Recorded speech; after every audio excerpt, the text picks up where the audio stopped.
ஒரு அழகான காலை வேளை, ஒரு புது அனுபவத்த தேடி சின்னதா ஒரு பயணம். அது என்னன்னா, பருத்தி எடுக்கிறதுக்காக வயலுக்கு போயிட்டுருக்கோம்.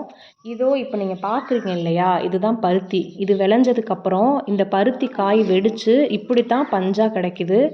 இந்த பஞ்செல்லாம் இப்படி வெள்ளனவே போய் எடுத்தா தான் கையில குத்தாம இருக்குமாம். வெயில் ஏற ஏற பறிக்கிறதுக்கு கஷ்டமா இருக்கும்னு சொன்னாங்க. நானும் கொஞ்சம் பறிச்சு பார்த்தேன். கொஞ்ச நேரத்திலேயே எனக்கெல்லாம் டயர்ட் ஆயிருச்சு. எந்த வேலையுமே பார்க்கும்போது ஈஸியா தான் இருக்கு. ஆனா செஞ்சு பார்க்கும்போது தான் கஷ்டம் புரியுது. என்னோட இந்த அனுபவத்த உங்களோட வீடியோவா பகிர்ந்துக்கிறதுல எனக்கு ரொம்ப சந்தோஷம்.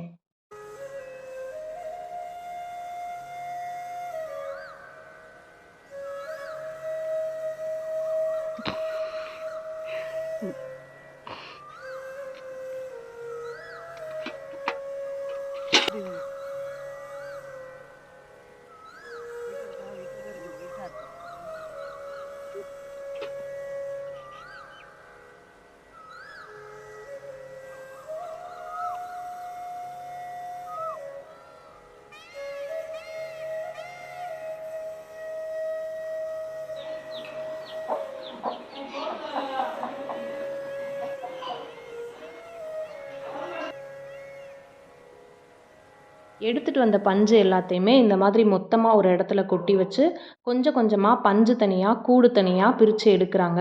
இதோ இப்போ என்னோட பாப்பா இந்த வீடியோல எடுக்குறாங்க பார்த்தீங்களா? இந்த மாதிரி.